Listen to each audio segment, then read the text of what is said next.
तो बच्चों आज के इस वीडियो में हम देखने वाले हैं जो आपका क्लास 12th का हमने 28 मार्च 2024 के एग्जाम के लिए सीबीएसई बोर्ड एग्जाम के लिए हमने न्यू कोर्स सेशन 2023 और 24 के लिए स्टार्ट किया था। वो बच्चों आज हमारा समाप्त हो जाएगा।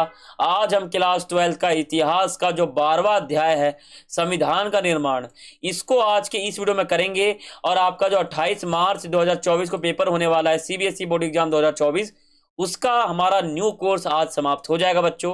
तो मैं बच्चों यही आशा करता हूं कि 28 मार्च 2024 को अगर आप पेपर देने वाले हो सीबीएसई बोर्ड एग्जाम 2024, तो उससे पहले हमारे इस वीडियो को देख लेना।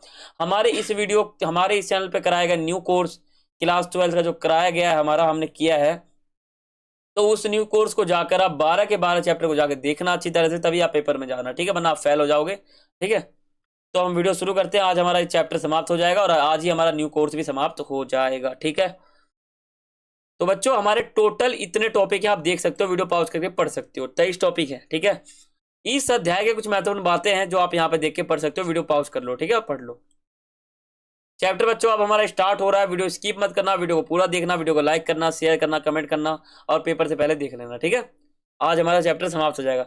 तो पहले समझते हैं संविधान का अर्थ। तो संविधान का क्या अर्थ होता है? देखो, संविधान एक ऐसा लिखित दस्तावेज है जिससे किसी देश की शासन व्यवस्था को चलाया जाता है, संविधान कहलाता है। संविधान का मतलब हो जाता है सम जमा विधान। सम का मतलब होता है समान, विधान मतलब होता है नियम, यानी समान नियम जब हम किसी देश के लागू कर देते हैं ना, तो उसको संविधान कहते हैं। ठीक है, भारतीय संविधान की झलक। देखो, भारतीय संविधान की झलक ये आप यहां पे समझो। तो भारतीय संविधान पूरे विश्व का सबसे बड़ा संविधान है। इसको बनने में 2 साल 11 महीने 18 दिन लगे थे।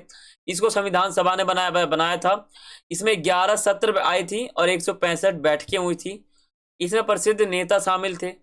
पहली ये देखो, फिर यह संविधान 26 नवंबर 1949 को बनकर तैयार हो गया और फिर 24 जनवरी 1950 को क्या होता है, संविधान पे सिग्नेचर हो गए और 26 जनवरी 1950 को संविधान लागू हो गया। और आप सभी को पता है 26 जनवरी को गणतंत्र दिवस मनाया जाता है भारत देश के अंदर, ठीक है, संविधान लागू होने के लिए। और इस संविधान के तहत सभी भारतीय एक समान थे, किसी के लिए ऊंच नीच का चीज नहीं था। ठीक है, भारतीय संविधान की धाराएं देखो, पहले कितनी धाराएं थी? तो पहले जो है अनुच्छेद 395 था, भाग 22 था, अनुसूचियां 8 थी। लेकिन आज क्या हो गया है, आज 465 अनुच्छेद हैं, भाग 25 है और अनुसूचियां 12 है। भारतीय संविधान की विशेषता है, ये एक विस्तृत संविधान है। बच्चों ध्यान दो, जो भारत का संविधान है बहुत ही बड़ा संविधान है, विशाल संविधान है। इसकी विशेषता बहुत है, ये एक लिखित और विस्तृत संविधान है। कठोर व लचीले का मिश्रण है इसमें।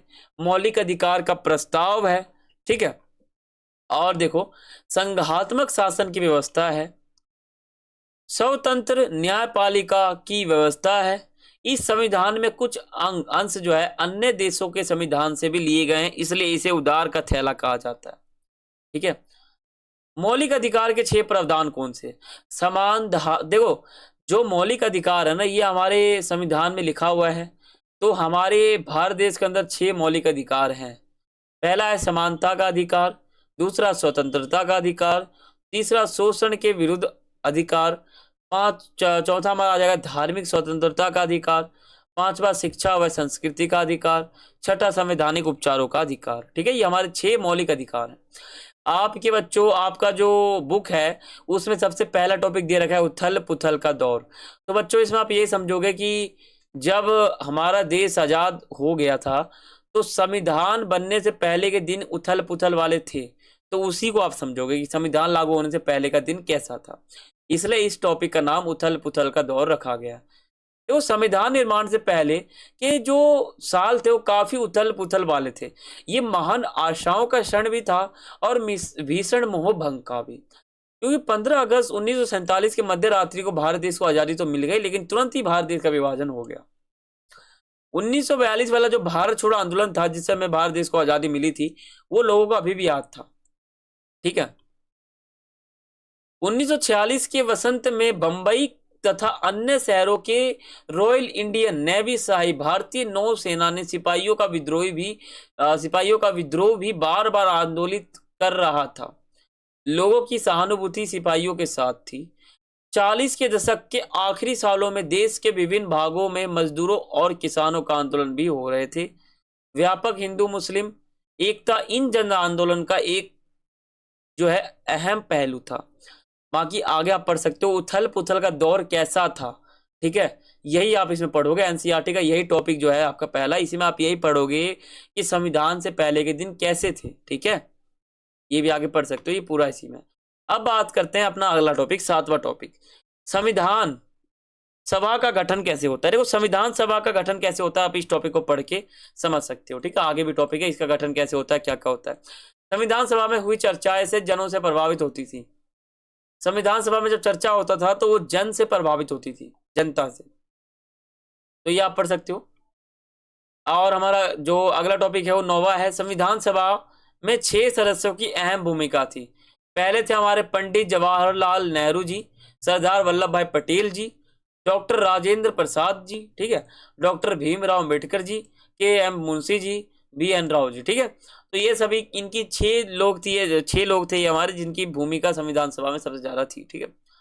अब पंडित जवाहरलाल नेहरू जी जो थे हमारे भारत के प्रथम प्रधानमंत्री थे, तो इनकी भूमिका संविधान सभा में सबसे ज्यादा क्यों थी आप इसको पढ़ के समझ सकते हो, ठीक है। सरदार वल्लभ भाई पटेल जी का एक बहुत ही विशाल मूर्ति बनाया गया है, बहुत ही, ठीक है, जनता ने जो है इनकी यादों में बनाया हुआ है, ठीक है। इन्होंने ही जो है भारत देश को टूटने से बचाया था। आपको पता होगा 565 रियासतें थी जिनको इन्होंने एकीकरण किया था, इंस्ट्रूमेंट ऑफ एक्सेशन एक सहमति पत्र था हमारा, उसके तहत तो इन्होंने भारत देश को एकजुट किया था। इनकी बहुत ज्यादा भूमिका है, तो इनकी भूमिका क्यों है संविधान सभा में ज्यादा आप पढ़ सकते हो इसमें, ठीक है। डॉक्टर भीमराव अंबेडकर, इनकी भूमिका क्यों है आप यहाँ पे पढ़ सकते हो। अंबेडकर जी की भूमिका क्यों है, कैसे है आप ये पढ़ सकते हो। के एम मुंशी, इनकी भूमिका कैसी है संविधान सभा में और क्यों है अच्छी, और इनकी कैसे है, तो ये भी आप पढ़ सकते हो। नेहरू जी का उद्देश्य प्रस्ताव, क्या होता है कि नेहरू जी जो है संविधान सभा में एक उद्देश्य प्रस्ताव पेश करते हैं, तो क्या होता है उसमें, तो ये आप यहाँ पढ़ सकते हो। ये याद रखो कि उन्होंने पेश कब किया था, तो 13 दिसंबर 1946 को इन्होंने संविधान सभा में जो है एक उद्देश्य प्रस्ताव जो है पेश किया था, ठीक है। और नेहरू जी का प्रसिद्ध भाषण, तो इन्होंने एक प्रसिद्ध भाषण दिया। देखो ये दूर से कैमरा का फोटो लिया गया है और यहाँ पे पास से लिया गया है, ठीक है, यहीं पे खड़े होके बोलते हैं। यहाँ पे जो फोटो छपा हुआ है ये वाला फोटो ही है, ठीक है।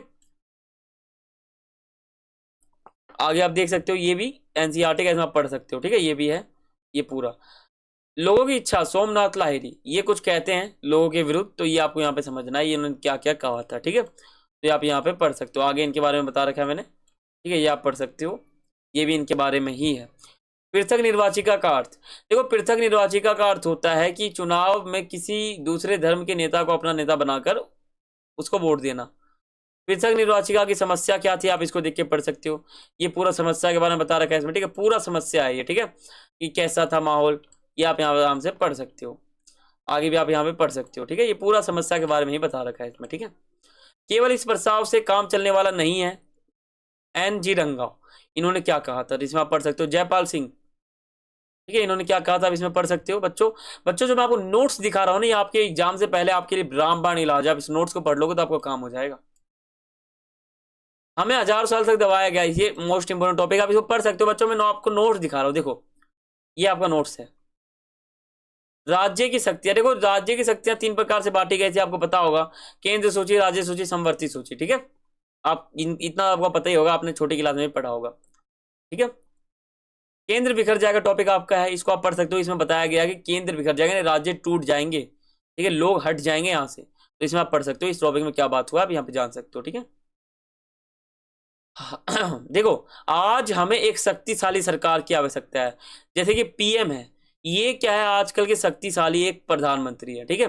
तो इनसे क्या होता है भारत देश थोड़ा तरक्की के तक, मतलब तरक्की कर रहा है भारत, ठीक है।